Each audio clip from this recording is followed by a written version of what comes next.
Bharatiya Janata party के साथ गठबंधन करके यूपी में 2 लोकसभा सीटें जीतने के बाद से केंद्रीय मंत्री जयंत चौधरी की सियासी चाहत सातवें आसमान पर नजर आ रही है।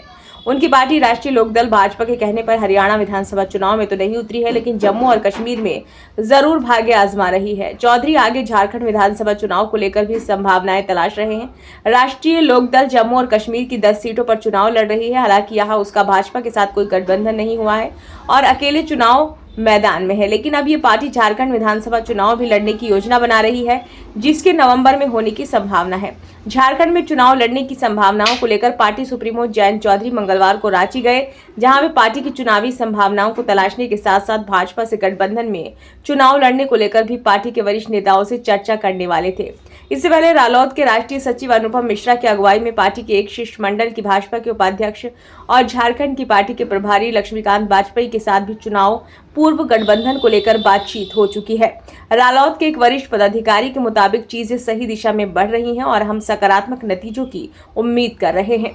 दरअसल पार्टी उत्तर प्रदेश से आगे निकलकर अन्य प्रदेशों में भी अपना विस्तार करना चाह रही है। जब पार्टी इंडिया ब्लॉक के साथ जुड़ी हुई थी तो राजस्थान की भरतपुर सीट पर उसके प्रत्याशी सुभाष गर्ग को जीत भी मिली, लेकिन लोकसभा चुनाव से ठीक पहले जयंत चौधरी ने एनडीए का साथ अपना लिया था।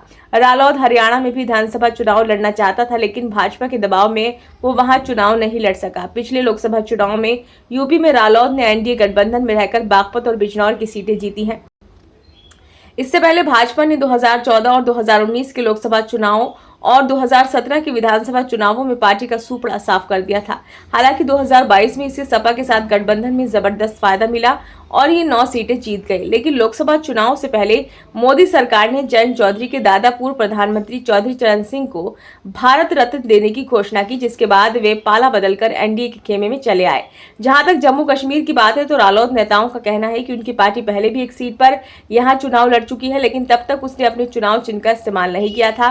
पार्टी नेता के मुताबिक ये पहली बार है कि राष्ट्रीय लोकदल अपने आधिकारिक चुनाव निशान पर चुनाव लड़ रहा है। इससे पार्टी को प्रदेश में विस्तार में मदद मिलेगी।